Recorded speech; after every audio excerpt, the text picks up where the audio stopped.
പ്രാപ്തനാക്കണമേ എന്ന് ഇപ്പോൾ പ്രാർത്ഥിക്കുന്നു. നമുക്കെല്ലാവർക്കും ഭക്തിപൂർവം ഈ ശുശ്രൂഷയിൽ പങ്കുചേരാം. നല്ലവനായ ഞങ്ങളുടെ ദൈവമേ, കൃപാപൂർണനായ ഞങ്ങളുടെ രാജാവേ, അവർണ്ണനീയമായ അങ്ങയുടെ കാരുണ്യത്താൽ അങ്ങയുടെ വിശുദ്ധ സഭയിൽ ദൈവിക ദാനങ്ങളുടെ മധ്യസ്ഥനായി അങ്ങ് എന്നെ നിയോഗിച്ചിരിക്കുന്നു. ഇത് അങ്ങയുടെ വിശുദ്ധ രഹസ്യങ്ങളുടെ ശുശ്രൂഷകർക്ക് ആധ്യാത്മിക ശുശ്രൂഷയുടെ നാണയങ്ങൾ അങ്ങയുടെ നാമത്തിൽ ഞാൻ നൽകുന്നതിന് വേണ്ടിയാണല്ലോ. കർത്താവേ, പൗരോഹിത്യ ശുശ്രൂഷയുടെ കൈവെപ്പ് വഴി എനിക്ക് ഏൽപ്പിക്കപ്പെട്ടിരിക്കുന്ന ശ്ലൈഹിക പാരമ്പര്യമനുസരിച്ച് അങ്ങയുടെ സഭയിൽ തിരഞ്ഞെടുക്കപ്പെട്ട പുരോഹിതനായി തീരുന്നതിന് ഈ ദാസനെ അങ്ങയുടെ തിരുമുൻപിൽ ഞങ്ങൾ സമർപ്പിക്കുന്നു. പരിശുദ്ധാത്മാവിൻ്റെ കൃപാവരം ഇയാളുടെ മേലിറങ്ങി വന്ന് അങ്ങയുടെ ഏകജാതൻ്റെ കരുണയാലും അനുഗ്രഹത്താലും ഇയാൾക്ക് ഏൽപ്പിക്കപ്പെടുന്ന പൗരോഹിത്യ ശുശ്രൂഷയുടെ നിർവഹണത്തിനായി ഇയാൾ പരിപൂർണനാക്കട്ടെ. അങ്ങേക്കും അങ്ങയുടെ പ്രിയപുത്രനും പരിശുദ്ധാത്മാവിനും സ്തുതിയും ബഹുമാനവും കൃതജ്ഞതയും ആരാധനയും ഞങ്ങൾ സമർപ്പിക്കുന്നു, ഇപ്പോഴും എപ്പോഴും എന്നേക്കും. രണ്ടാം കൈവ് പ്രാർത്ഥന ആരംഭിക്കുന്നതിന് മുമ്പ് ദൈവത്തിന്റെ പുരോഹിതനായി തീരുന്ന അർത്ഥിക്ക് വേണ്ടി പ്രാർത്ഥിക്കണമേ എന്ന് ഇവിടെ കൂടിയിട്ടുള്ള വൈദികരോടും സന്യസ്തരോടും ദൈവജനത്തോടും ആർച്ച് ഡീക്കൻ ഇപ്പോൾ അപേക്ഷിക്കുന്നു. വൈദിക കൂട്ടായ്മയും പുരോഹിതൻ ദൈവജനത്തിന്റെ ഭാഗവും ശുശ്രൂഷകനുമാണെന്ന സത്യത്തെയും ഓർമ്മപ്പെടുത്തുന്നതാണ് ഈ അഭ്യർത്ഥന. കൈവപ്പ് പ്രാർത്ഥനയ്ക്ക് ശേഷം നവപുരോഹിതനായി തീരുന്ന ഡീക്കൻ അഗാതാചാരം ചെയ്ത് എഴുന്നേൽക്കുന്നു.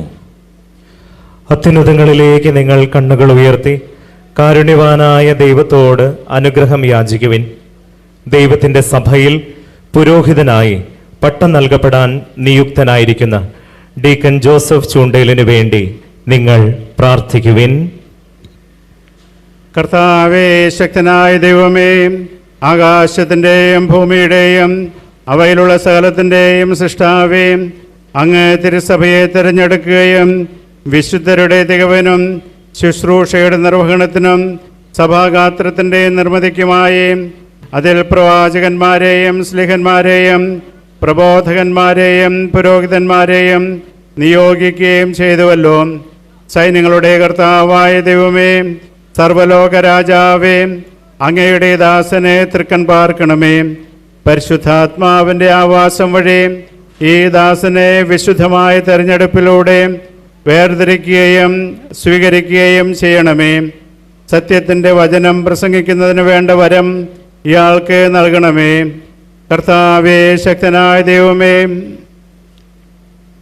രോഗികളുടെ മേൽ കൈകൾ വെച്ച് അവരെ സുഖപ്പെടുത്തുന്നതിനും തിരുസഭയിൽ അങ്ങേക്ക് പ്രാർത്ഥനയും കൃതജ്ഞതാ ബലികളും അർപ്പിച്ചുകൊണ്ട് പരമാർത്ഥ ഹൃദയത്തോടും നിർമ്മല മനസ്സാക്ഷിയോടും കൂടി അങ്ങയുടെ വിശുദ്ധ മദ്ബഹയിൽ ശുശ്രൂഷിക്കുന്നതിനും പാപമോചകമായ മാമോദീസ തൊട്ടി അങ്ങയുടെ കാരുണ്യത്തിൻ്റെ ശക്തിയാൽ ആശീർവദിക്കുന്നതിനും അങ്ങയുടെ ജനത്തിന് പാപമോചനം നൽകുന്നതിനും സഭയുടെ നാമത്തിൽ വിവാഹം ആശീർവദിക്കുന്നതിനും അങ്ങയുടെ പരിശുദ്ധ നാമത്തിൻ്റെ സ്തുതിക്കായി വിശുദ്ധ സഭയുടെ സന്താനങ്ങളെ പുണ്യപ്രവർത്തികൾ കൊണ്ട് അലങ്കരിക്കുന്നതിനും അങ്ങയുടെ തിരുമുൻപിൽ ഇയാൾ ചെയ്യുന്ന നിർമ്മല ശുശ്രൂഷയ്ക്ക് പ്രതിഫലമായി വരാനിരിക്കുന്ന ലോകത്തിൽ പ്രസന്നവദനായിരിക്കുന്നതിനും പ്രത്യാശാപൂർവം അതിൽ നിലനിൽക്കുന്നതിനും വേണ്ടി ഇയാളെ പൗരോഹിത്യത്തിലേക്ക് തിരഞ്ഞെടുക്കണമേ.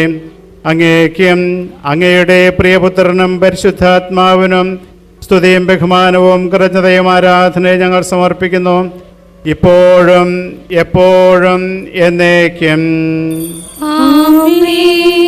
ഇതാ തിരുസഭയ്ക്കൊരു നവവൈദികൻ.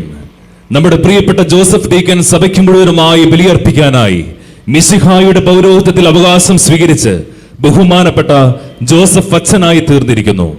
ശുശ്രൂഷ പൗരോഹിത്യത്തിന്റെ പ്രതീകമാണ് ഊറാറ.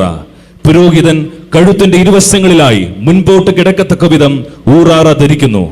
പുരോഹിതൻ ഏറ്റവും പുറമെ അണിയുന്ന തിരുവസ്ത്രമാണ് കാപ്പ. നീതിയുടെ വസ്ത്രമാണിത്. ഇടയധർമ്മത്തെ സൂചിപ്പിക്കുന്നതിനോടൊപ്പം എല്ലാ ഗുണങ്ങളെയും വാസനികതരമായിരിക്കണം പുരോഹിതനെന്നും കാപ്പ സൂചിപ്പിക്കുന്നു.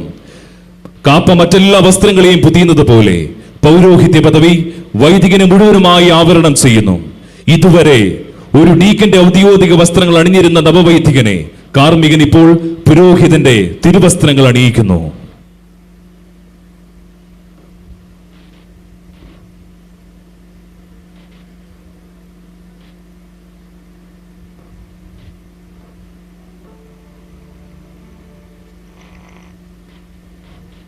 ഭൂമിയിൽ നിന്റെ ജീവിതകാലം മുഴുവൻ നൈർമല്യത്തോടും തീഷ്ണതയോടും വിശുദ്ധിയോടും കൂടി തന്നെ പ്രീതിപ്പെടുത്തുവാൻ നമ്മുടെ കർത്താവായ ദൈവം നീതിയുടെ വസ്ത്രം എന്നേക്കുമായി നിന്നെ ധരിപ്പിക്കട്ടെ.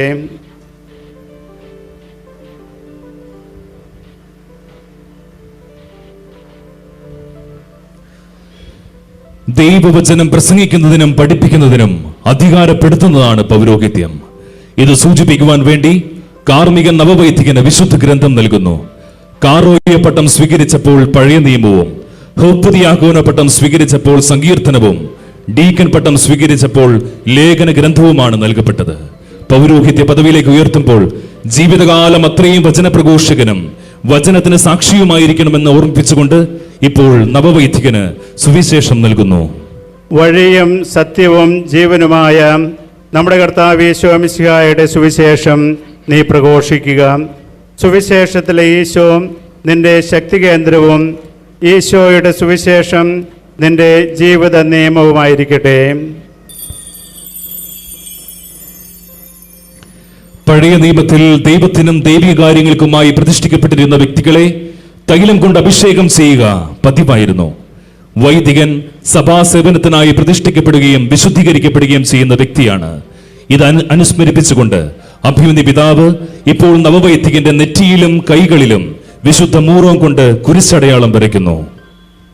തിരുസഭയിൽ പൗരോഹിത്യ നിർവഹണത്തിനായി ഡീക്കൺ ജോസഫ് ചൂണ്ടൽ പിതാവിൻ്റെയും പുത്രൻ്റെയും പരിശുദ്ധാത്മാവിൻ്റെയും നാമത്തിൽ എന്നേക്കുമായി വേർതിരിക്കപ്പെടുകയും വിശുദ്ധീകരിക്കപ്പെടുകയും പൗത്രീകരിക്കപ്പെടുകയും ചെയ്തിരിക്കുന്നു.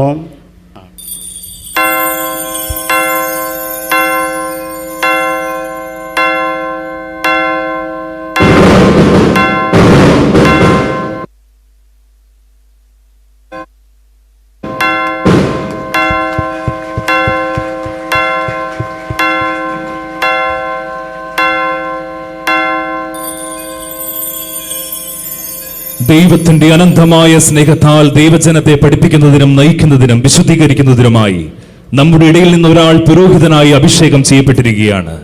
ദൈവത്തിന്റെ ഈ മഹാദാനം സ്വീകരിച്ച വ്യക്തിയിൽ ദൈവാനുഗ്രഹം നിരന്തരം വർഷിക്കണമേ എന്ന് പ്രാർത്ഥിക്കുകയാണ് സമാപന കാനോന പ്രാർത്ഥനയിൽ.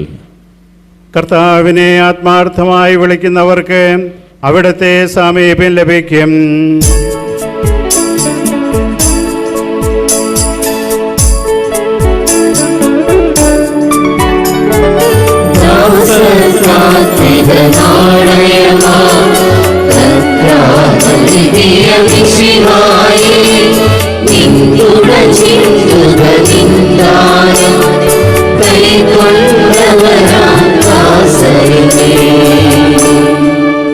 കർത്താവിനെ ആത്മാർത്ഥമായി വിളിക്കുന്നവർക്ക് അവിടുത്തെ സാമീപ്യം ലഭിക്കും.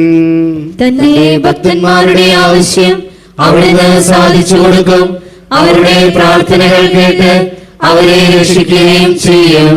തന്നെ സ്നേഹിക്കുന്നവരെയെല്ലാം കർത്താവ് പരിപാലിക്കും, ദുഷ്ടരെയെല്ലാം നശിപ്പിക്കുകയും ചെയ്യും.